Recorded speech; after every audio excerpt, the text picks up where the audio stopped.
우리나라는 나이별 서열을 중시하는 그런 고정관념이 강한 편입니다.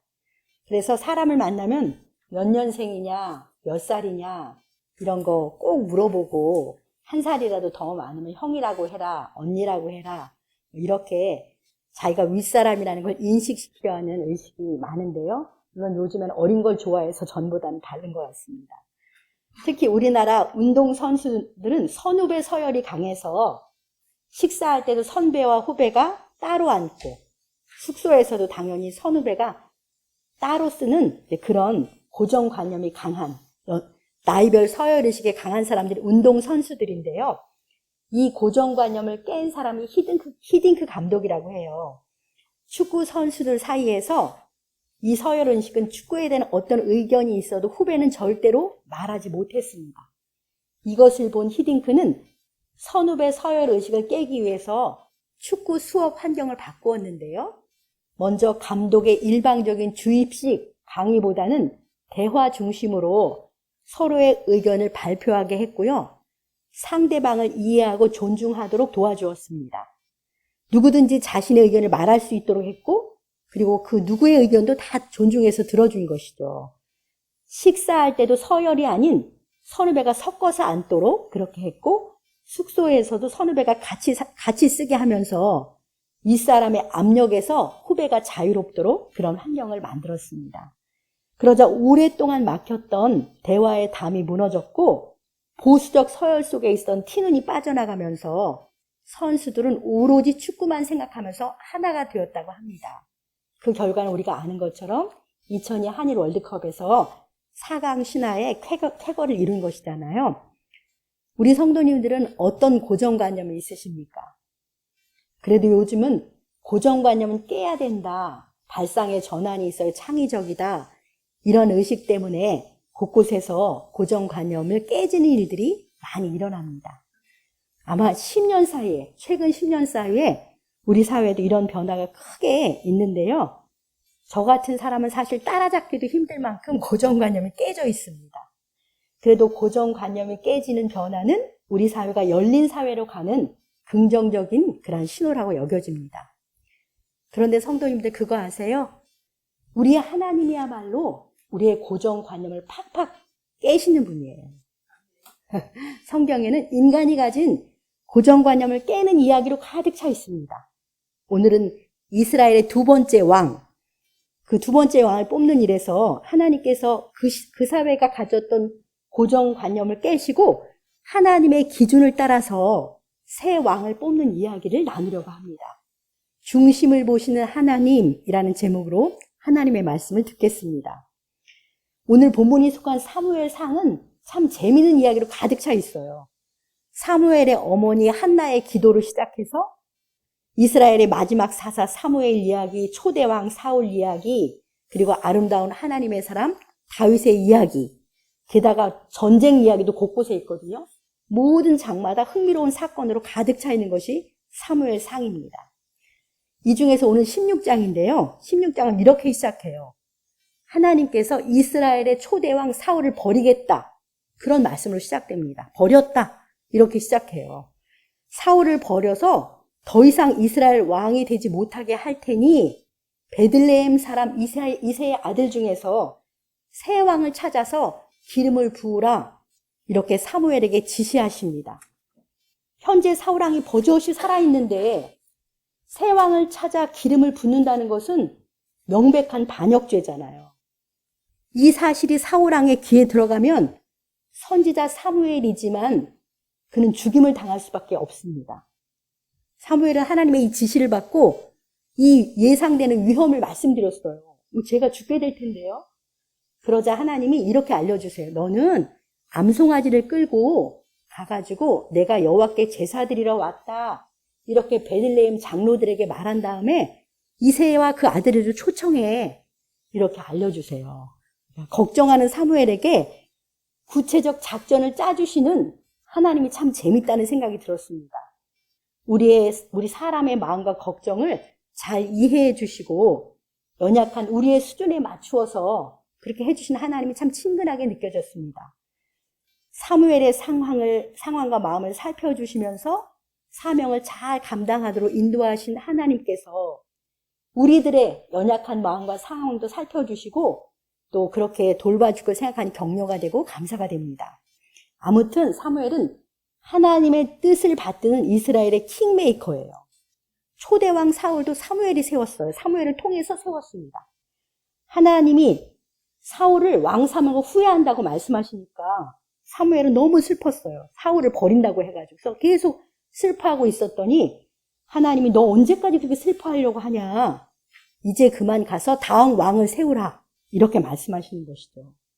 그러니까 킹메이커인 사무엘은 감정을 추스리고서 하나님의 명령대로 비밀리에 이새의 동네에 베들레헴에 들어갔습니다.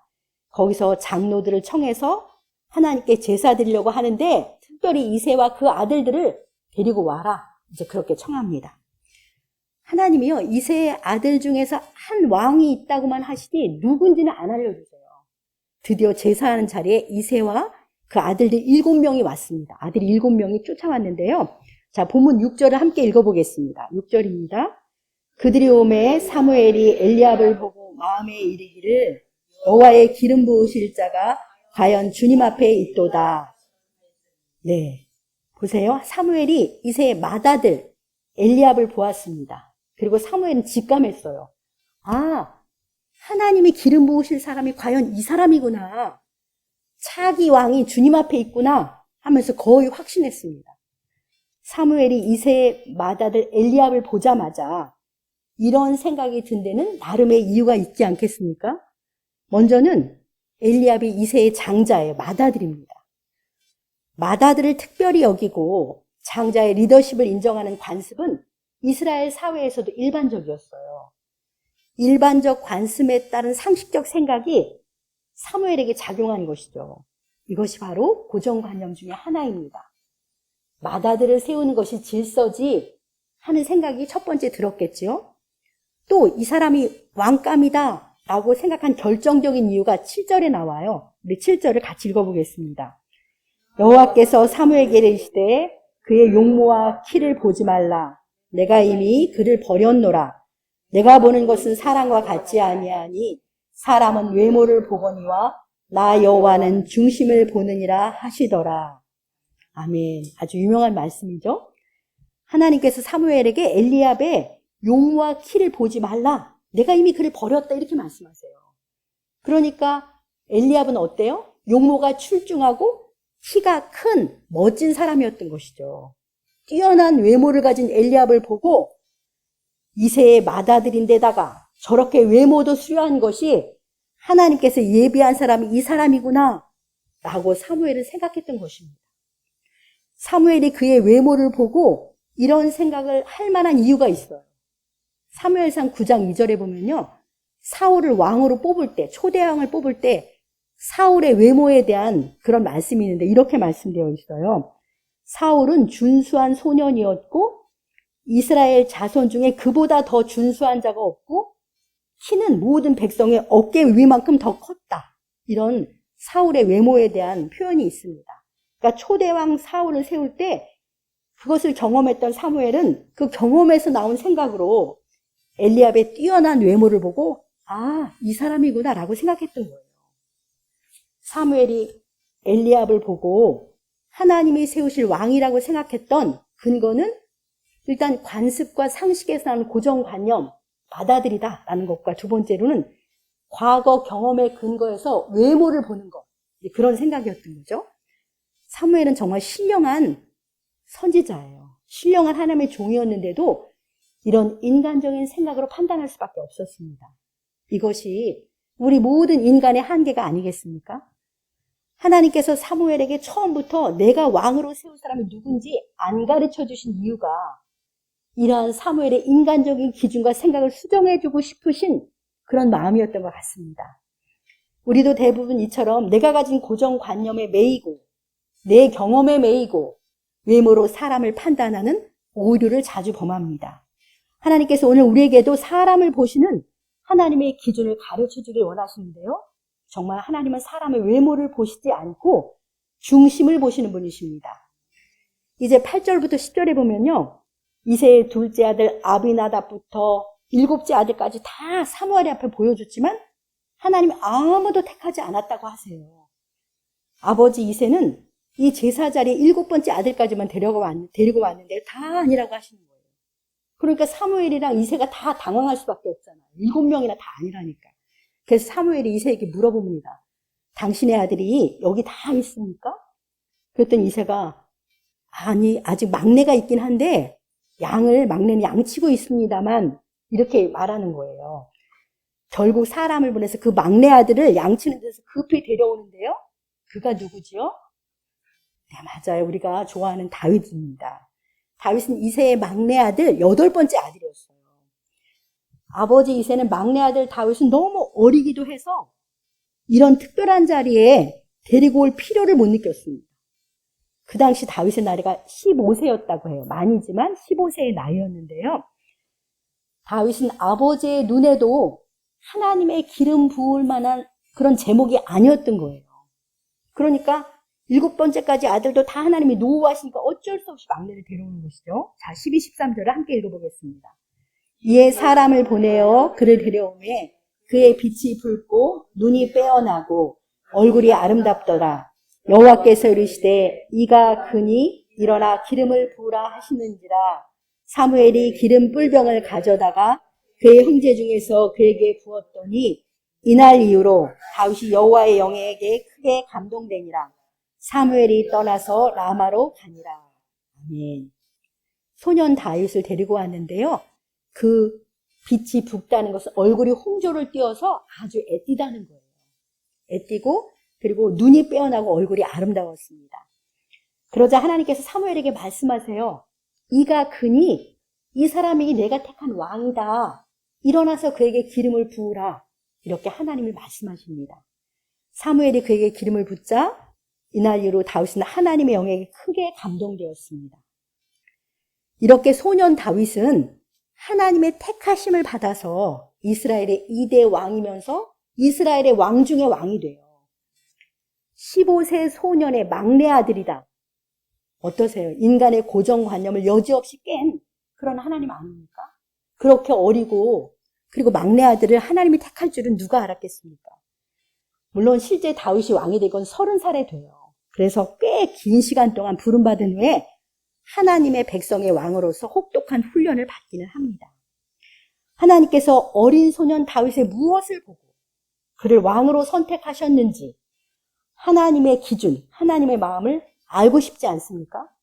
왜냐하면 7절에서 나 여호와는 중심을 본다고 하셨으니까요.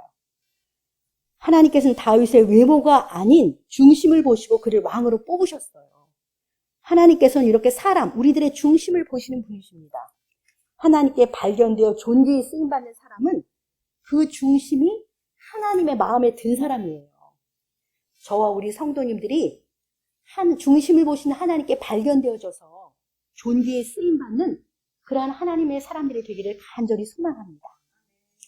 그럼 아버지조차도 왕의 제목이 아니라고 생각한 15세 소년 다윗의 중심은 어떠했을까요? 여기서 중심이라는 단어, 이 히브리어 단어는 레바브인데요. 레바브는 심장이라는 뜻이에요. 그리고 레바브는 한 사람의 전 인격을 나타내는 그런 용어로서 신약에서는 속사람이라고 표현되어 있습니다. 속사람. 그러니까 하나님께서 우리의 중심을 보신다는 것은 우리의 전 인격을 감찰하시는 거예요. 지정의, 지적인 영역, 감정, 의지 이 모든 것들을 감찰하시고 우리의 속사람을 살펴보신다 그런 말씀입니다. 우리 속담에 10길 물속은 알아도 한 길 사람 속은 모른다고 하잖아요. 사람은 다른 사람의 속을 정말 알 수가 없어요. 그러나 하나님은요, 우리의 심장과 폐부를 살펴보시는 분이십니다. 우리의 외모나 겉모습에 절대로 속지 않으세요. 하나님께서 우리의 중심을 아신다는 것이 어떻습니까? 한편으로는 두렵죠. 왜냐하면 하나님은 내 속을 꿰뚫어 보시는 분이니까요. 그분은 절대로 속일 수가 없으니까요. 그런데 한편으로는 큰 위로와 소망이 되기도 해요. 하나님만은 내 진심을 항상 알아주시니까요. 그래서 이렇게 하나님께 그 중심이 발견된 다윗은 어떤 사람이었는지 우리 그것을 살펴보고 싶은데요. 사도행전 13장 22절과 시편 89편 20절을 함께 보겠습니다. 같이 읽어볼까요? 패하시고 다윗을 왕으로 세우시니 증언하여 이르시되 내가 이새의 아들 다윗을 만나니 내 마음에 맞는 사람이라 내 뜻을 다 이루게 하리라 하시더니 89편 20절도 같이 읽어볼까요? 내가 내 종 다윗을 찾아내어 나의 거룩한 기름을 그에게 부었도다. 하나님이요, 이새의 아들 다윗을 만나니 내 마음에 맞는 사람이다. 내 마음에 합한 사람이다. 라고 아주 흡족하셨어요. 그래서 그 다윗을 통해 내 뜻을 다 이룰 거다. 라고 하셨고 89편 20절에는 뭐라고 하셨어요? 하나님이 거룩한 기름 부음 받을 사람을 하나님의 뜻을 다 행할 사람을 항상 찾고 계시는데 다윗을 찾아내셨다는 거예요. 내가 내 종 다윗을 찾아냈다. 그런데 찾아내고 보니까 내 마음에 꼭 맞는 사람을 찾았다고 하나님 기뻐했다는 거죠. 하나님께서는 지금도 하나님의 마음에 맞는 사람을 온 땅을 두루 살피셔서 하나님의 마음에 맞는 사람을 찾고 계시는 분이에요. 우리 참된 교회 성도들이 하나님이 찾으시는 그때 발견되어지는 그런 사람들이 되시기를 주님의 이름으로 간절히 축복합니다. 다윗은 왕으로 기름 부음을 받을 당시 베들레헴에서 아버지의 양을 치는 소년이었잖아요. 이때 다윗이 어떤 삶을 살았는지, 어떤 마음의 소유자였는지가 16, 17장에 잘 나와 있어요. 그 중에 16장 18절, 오늘 본문에 좀 뒤로 가면 이런 말씀이 있어요. 한 소년의 이야기인데 한번 읽어볼까요? 소년 중 한 사람이 대답하여 이르되 내가 베들레헴 사람 이새의 아들을 본즉 수금을 탈 줄 알고 용기와 무용과 구변이 있는 준수한 자라 여호와께서 그와 함께 계시더이다 하니라. 네, 익명의 한 소년이 다윗이 어떤 소년인지 보고 자기가 안다고 하면서 소개하고 있는 거예요. 일단 그는 수금을 잘 타는 악기 연주자였고요. 언변이 좋은 아주 준수한 사람이었습니다.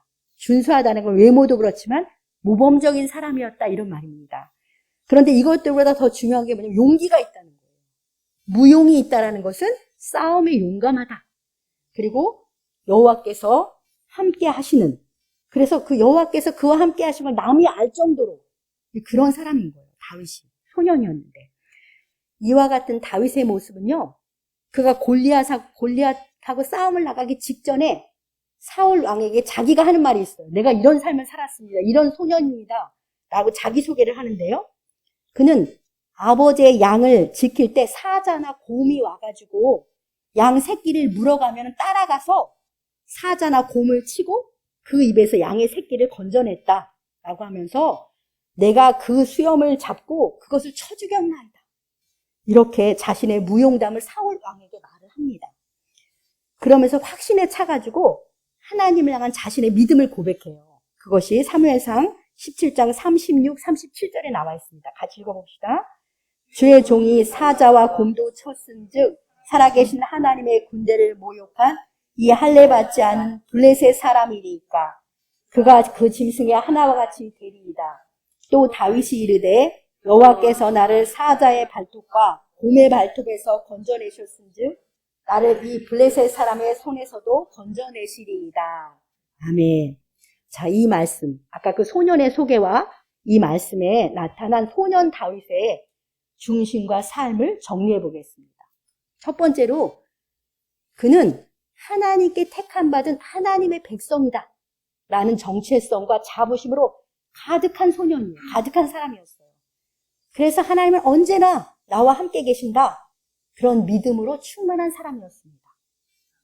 무장한 골리앗을 보고 사울 왕부터 모든 백성이 두려워서 떨었지만 소년 다윗은 달랐습니다. 그의 눈에 골리앗은 그저 할례받지 못한 자, 하나님께 택함받지 못한 이방인에 불과했고요. 반면에 이스라엘의 군대는 하나님의 군대, 전능하신 하나님의 군대다 라는 시각을 갖고 있었습니다. 물론 다윗 자신도 여호와 하나님께 택함받은 하나님의 백성이기 때문에 하나님께서 자기와 함께 해준다는 믿음으로 충만했습니다. 그래서 골리앗 정도는 전혀 두려워하지 않았어요. 나가서 싸울 용기가 가득한 것이죠. 하나님이 나와 함께 해주시기 때문에 넉넉히 이길 것이라는 분명한 확신이 있었습니다. 소년 다윗의 중심 속에 있는 여호와 하나님 향한 믿음과 확신, 이것이 바로 하나님의 마음에 쏙 든 거예요. 내가 내 백성이다. 내가 그와 함께 한다라는 믿음이 가득 찬 소년이 하나님을 찾는 사람이었던 것이죠. 자신이 하나님의 백성과 자녀라는 정체성으로 자부심이 충만한 사람을 하나님이 찾으십니다. 그래서 하나님은 언제나 나와 함께 계신다는 믿음과 확신이 분명한 사람을 찾으시는 거예요. 우리 성도님들은 어떠십니까? 나는 하나님이 택하셔서 부르신 하나님의 자녀다. 주님은 항상 내 안에 계시고 나는 나와 늘 함께 하신다 라는 믿음으로 매일 충만하십니까? 이것은 실제입니다. 나의 어떤 신분보다, 세상에서 신분이 있잖아요. 그 신분보다도 내가 하나님의 자녀요, 내가 하나님의 백성이라는 사실이 나의 최고의 자부심, 그것인 사람이 우리 하나님을 기쁘시게 하는 자예요. 내가 어떤 위치에 있든지. 이러한 믿음과 확신, 자부심이 가득한 저 우리 성도님들 되시길 소망합니다. 두 번째로 다윗은요, 하나님이 자기와 함께 한다는 믿음으로 용기 있게 행동하는 사람이었어요. 아버지 양을 칠 때 새끼 양을 물어가는 사자와 곰을 쫓아가서 잡아 죽이고 새끼 양을 찾아왔잖아요. 15세 소년으로서 정말 대단한 용기와 담대함 아닙니까? 생각해 보세요. 사자와 곰을 싸워 이기고 새끼 양을 찾아오는 그 소년을 생각해 보십시오. 참으로 용감합니다. 그가 이렇게 용감할 수 있는 이유는 무엇입니까? 전능하신 하나님이 나와 함께 해주신다는 믿음에서 나온 용감함이잖아요. 그의 믿음은 용기 있는 행동으로 나타났습니다. 용감한 그의 행동은 사자와 곰을 이겼고 새끼 양을 구해냈습니다. 이러한 승리의 경험은 다윗의 믿음과 용기를 더욱 충천하게 한 것이죠. 아, 정말 나의 하나님은 살아계셔서 언제나 나와 함께 해주시는구나. 나의 하나님을 믿고 의지하면, 그렇게 행동하면 어떤 싸움에서 나는 이길 수 있다. 이렇게 다윗의 믿음은 성장해 갔던 것입니다. 그의 믿음은 이렇게 자기의 일상생활에서 적용되었고 경험되어지면서 믿음이 성장했습니다. 이러한 믿음의 용기는 골리앗과의 싸움에 적용되어서 세기의 전쟁에서 그를 승자로 만들었던 것입니다. 하나님은 다윗의 이런 중심을 보시고 그를 하나님의 백성의 왕으로 세우신 것입니다. 우리의 믿음도 행동하는 용기로 나타나야 합니다. 우리가 하나님의 뜻을 행하려면 반드시 용기가 필요해요. 그런데 그 용기는 믿음에서 나오는 것입니다. 여러분은 그동안 주님께 대한 믿음으로 용기 있게 행동한 것들, 용기 있게 순종한 것들은 무엇이 있습니까? 우리가 믿음으로 용기 있게 행동할 때 우리도 다윗처럼 살아계신 하나님, 전능하신 하나님을 실제로 경험하는 거예요. 그분의 능력을 실제로 경험할 수 있습니다. 이런 경험이 있어야 믿음이 성장하는 거예요. 현재 여러분의 삶에서 믿음으로 용기 있게 행동해야 할 것들은 무엇이 있습니까? 주님 앞에서 한번 생각해 보시기 바랍니다. 돌아보시면서 나와 함께 계시는 나의 하나님께 대한 믿음으로 용기 있게 행동하시기 바랍니다. 이처럼 믿음의 용기로서 행동할 수 있는 사람, 그런 사람을 하나님이 찾으시는 거예요.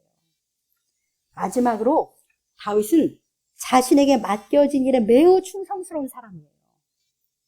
사자와 곰과 싸우는 것은 목숨을 잃을 수도 있잖아요, 소년이. 새끼 양을 구하겠다고 목숨을 걸었어요, 다윗은. 목동으로서 아버지의 양을 지키는 일에 이처럼 충성을 다했던 거예요. 어찌 보면 목동의 일은 하찮게 보이는 일일 수 있잖아요. 그러나 그는 그 작은 일에도 충성을 다했던 것입니다. 그랬더니 그 작은 일에도 충성을 다했더니 시편 78편 70절로 72절에 그의 삶은 이렇게 변화되었어요. 한번 같이 읽어봅시다. 또 그의 종 다윗을 택하시되 양의 우리에서 취하시며 전양을 지키는 중에서 그를 이끌어내사 그의 백성인 야곱, 그의 소유인 이스라엘을 기르게 하셨더니 이에 그가 그들을 자기 마음의 완전함으로 기르고 그의 손에 능숙함으로 그들을 지도하셨도다. 아멘. 작은 일에 충성하는 다윗을 하나님께서 양의 우리에서 취하시고 전양을 지키는 중에서 이끌어내셨습니다. 이제는 하나님의 백성인 야곱, 하나님의 소유인 이스라엘 백성을 기르게 하셨던 거예요. 일개 양치는 목동이었던 소년 다윗은 하나님이 택하시고 높이셔서 하나님의 백성 이스라엘의 왕으로 세우신 것입니다. 얼마나 놀랍고 큰 은혜를 입은 다윗입니까? 그는 목동으로서의 작은 일에 목숨을 걸까지 충성을 다하는 태도가 하나님의 눈에 띈 것이죠. 자기 일에, 작은 일에 충성된 다윗을 하나님이 기뻐하시고 발견하신 것입니다. 그가 왕이 된 후로도 어떻게 했다고 말씀합니까? 그의 마음에 완전함으로 그 백성을 기르고 그의 손에 능숙함으로 그 백성을 지도하였다. 마음의 완전함과 손의 능숙함. 이 두 가지가 조화를 이룬 지도자였어요. 마음이 완전하다는 것은 하나님을 향한 사랑과 경외심, 믿음에서 완전하고 그 백성을 향한 사랑에서 그러했습니다. 우리가 다윗의 통치는 사무엘 하하로부터 다 계속 보게 되는데요. 손의 능숙함이라는 것은 전쟁에 그는 능했기 때문에요. 전쟁이 자주 있었던 이스라엘 모든 대적을 물리쳐서 아주 강성한 나라로 세워요. 그리고 인재들이 몰려들었어요. 다윗에게. 그에게 굉장한 리더십이 있었습니다. 그래서 나라를 질서 있게 안정시키면서 잘 다스렸고요. 무엇보다도 하나님께 대한 제사, 예배를 율법대로 이렇게 하도록 해서 온 백성을 영적으로 충만하게 만든 다윗 왕이에요. 참으로 다윗은 위대하고 존귀한 왕이 되었습니다. 그 소년 다윗은 이스라엘 역사상 가장 자랑스럽고 위대한 왕이 된 것이죠. 그가 다스리던 시절에 이스라엘은 영적으로 가장 부흥하였고 역사적으로 가장 강성한 나라가 되었습니다. 사랑하는 성도 여러분, 하나님께서는 이렇게 자기 일에 충성하는 사람을 기뻐하세요. 그것이 작은 일이라 할지라도. 그리고 우리 어른이 되고 보니까 어떤 일이라도 자기 일에 충성하는 사람을 굉장히 존귀하게 여겨져요. 그것이 어떤 일이라도. 어릴 때는 그렇게 생각하지 못했었거든요. 그래서 자기의 일상에서 믿음을 적용하면서 성실하게 최선을 다하는 사람을 하나님이 눈여겨보시는 거예요. 그런 사람을 귀히 여기시고 높이시는 분이십니다. 잠언 22장 29절을 마지막으로 읽어보겠습니다. 네가 자기 일에 능숙한 사람을 보았느냐? 이러한 사람은 왕 앞에 설 것이요 선한 자 앞에 서지 아니하리라. 이 말씀 그대로입니다. 자기 일에 충성되고 능숙한 사람은 하나님께서 발견하시고 높이십니다. 저 우리 성도님들이 어디서나 맡은 일에 충성하여서 하나님이 기뻐하시고 높여주는 그런 사람들이 되기를 원합니다. 이제 마지막으로 말씀을 정리하겠는데요.